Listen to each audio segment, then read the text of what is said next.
ituloy na natin ang exciting na laban ng mga idol nating professional volleyball players so far. Ang Cool Smashers pa lang ang nakaka-score ng 79 points. Kaya ang mag-aharap naman ngayon, ito former teammates sa UP Fighting Maroons, Tots Carlos and Isa Molde. Let's play round 2.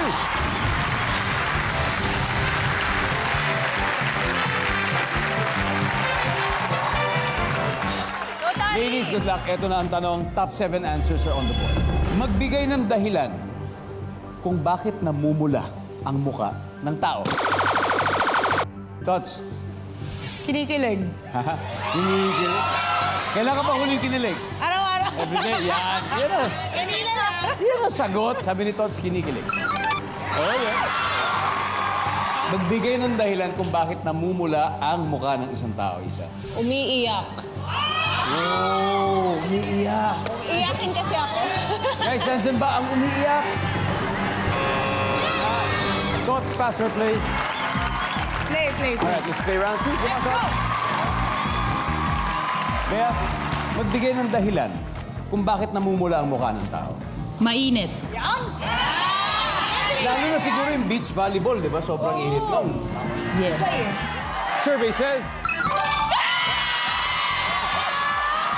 Michelle, dahilan kung bakit namumula ang mukha ng isang tao. Maanghang. Yung kinain. Akala ko siya yung maanghang. O, iba yun. Nandyan ba ang maanghang? Wala. Lai, magbigay ng dahilan kung bakit namumula ang mukha ng tao. Oh my gosh. Kasi nasuntok siya. Pwede. Nasaan pa? Volleyball player.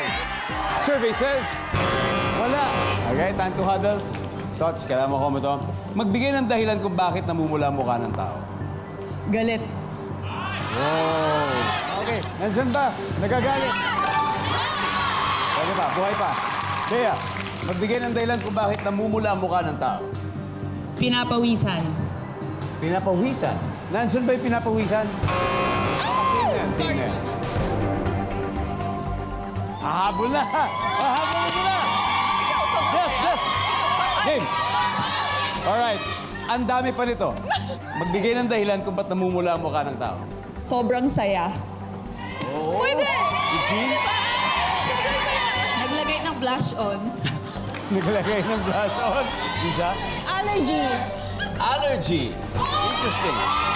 Dina, isang tamang sagot lang. Magbigay ng dahilan kung bakit namumula ang mukha ng tao. May sakit. May sakit. Wala. Nandyan pa ang may sakit. Namumutla ako pag may sakit.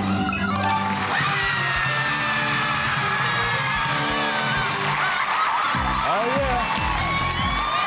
Let's see. Ano yung tatlong hindi pa nakukuha? Number 4, please. Makeup. Narin. Blush on. Number 3. Nagba-blush. Finally, number 2. Sa wakas, may points na yung dalawang teams. Ako, ang ganda ng laban. The Cool Smashers 79, Flying Titans naman may 42. Ang tanong, sinong team kaya ang hahakot ng double points round kasi susunod na po yan. Kaya dyan lang po kayo at magbabalik agad ang Family